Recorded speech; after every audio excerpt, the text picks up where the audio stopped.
Hello friends, मैं Sumit BPSC में आपका स्वागत है।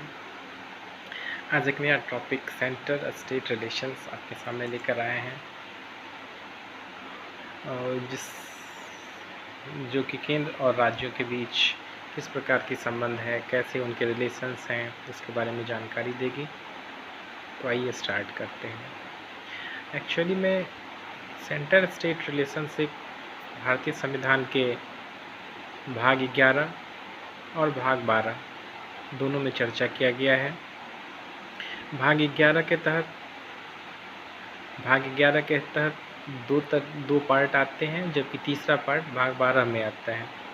पार्ट 11 के आर्टिकल्स 245 से 245 से 255 तक विधायी शक्तियों के बारे में जानकारी दी गई है। किस प्रकार के विधायी रिलेशंस होंगे, लेजिस्लेटिव रिलेशंस हैं, उसको आर्टिकल 245 से 255 के बीच रखा गया है।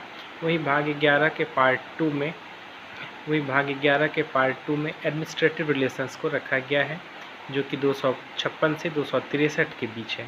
और पार्ट 12 में फाइनेंशियल रिलेशंस सेंटर और स्टेट के बीच रखा गया है। तो आज का टॉपिक जो है वो लेजिस्लेटिव रिलेशंस के ऊपर है। तो विधायी संबंध के बारे में आज का टॉपिक मुख्य तरीके से है। देखिए, केंद्र और राज्य के बीच जो संबंध होते हैं उसका विधायी संबंध सबसे महत्वपूर्ण है। आर्टिकल 245 में कहा गया है कि अगर केंद्र और राज्य के विषय में के कोई भी विधि बनाने की बात हो तो आर्टिकल 245 कहता है केंद्र द्वारा बनाया गया कोई भी कानून जो है वो राज्य द्वारा बनाए गए कानून को सुप्रीमपोज कर देता है, वो ओवरलैप कर देता है और वहाँ पर उसकी वैलिडिटी हो जाती है। और इसके लिए 2-3 संविधानेतर जो हैं वो भी पार्ट्स हैं। वैसे संविधान के ही संवैधानिक उपबंध हैं जो कि इन अनुच्छेदों से हटके हैं, जैसे आर्टिकल 23 जो कि राज्य के जो परिसीमन के बारे में जो करती है, जो निर्णय लेती है वो केंद्र सरकार लेती है, राष्ट्रपति के परामर्श से ली जाती है। वहीं आर्टिकल 11 जो नागरिकता के बारे में केंद्र को यह शक्ति देती है, संसद को ये शक्ति देती है किस प्रकार से उसे आपको रेगुलेट करना है। ऐसे ही 105, 169 ये आर्टिकल सब इसके अंतर्गत आते हैं। आर्टिकल 246 के अंतर्गत केंद्र और राज्य के बीच जो शक्तियों का जो विस्तारण किया गया है उसके बारे में स्पष्ट जानकारी दी गई है 246 के अंतर्गत। जैसे संघ सूची, राज्य सूची और समवर्ती सूची के बारे में जानकारी दी गई है आर्टिकल 246 के अंतर्गत। आर्टिकल 248 के अंतर्गत बताया गया है वो सभी लिस्ट जो केंद्र सूची, राज्य सूची और समवर्ती सूची के अंतर्गत नहीं आते हैं, अर्थात वो अवशिष्ट शक्तियाँ हैं। अवशिष्ट शक्तियों पर कानून बनाने की शक्ति केंद्र के पास, संसद के पास वो पाई जाती है। वहीं आपात उपबंध के समय में आर्टिकल 250 आपात उपबंध की जो स्थिति होती है उस समय में जो सारी शक्तियां होती हैं वो केंद्र के पास आ जाती हैं। राज्य के जो कानून होते हैं, जो राज्य जो उस पर जो विधि बनाती है वो सुप्रीमपोज कर दी जाती है। सेंटर के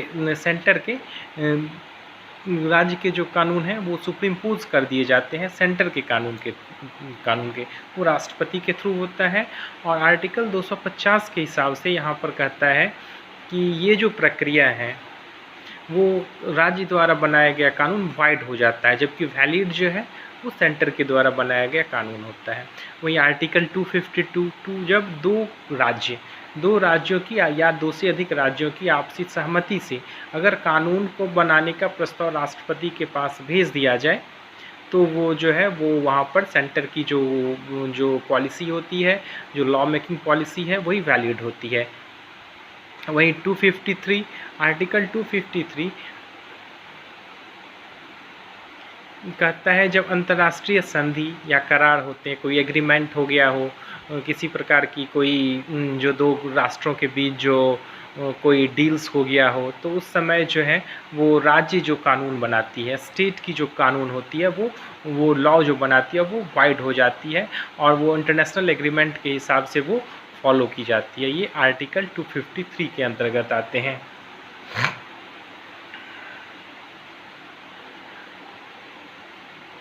इस प्रकार से कहा जा सकता है केंद्र और राज्य के बीच जो शक्तियां हैं वो पूर्ण तरीके से बांट दिया गया है। फिर आती है, जैसे कुछ प्रश्न आते हैं प्रीलिम्स में, जैसे कि महत्वपूर्ण प्रश्नों में आते हैं वन को समवर्ती सूची में डाला गया है, शिक्षा को समवर्ती सूची में डाला गया है, जैसे भी मजदूर संघ, लेबर यूनियन के जो रिलेटेड जो मैटर्स होते हैं वो समवर्ती सूची में डाले गए हैं। फिर एक क्वेश्चन आता है प्रीलिम्स में, साइबर कानून, साइबर जो लॉ होते हैं वो किसके अंतर्गत आते हैं, वो अवशिष्ट रेसिड्यूअरी पावर के अंतर्गत आते हैं। महत्वपूर्ण क्वेश्चन बनता है, साइबर लॉ किसके अंतर्गत आते हैं, तो रेसिड्यूअरी पावर्स के अंतर्गत आते हैं। वहीं परमाणविक ऊर्जा वो सेंटर के तहत आते हैं, बैंकिंग, रेलवेज़, ये सब जो है वो सेंटर के तहत आते हैं।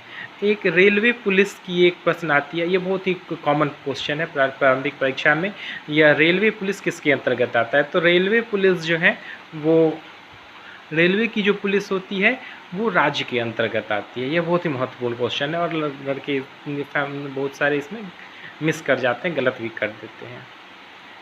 ठीक है, ऑल द बेस्ट।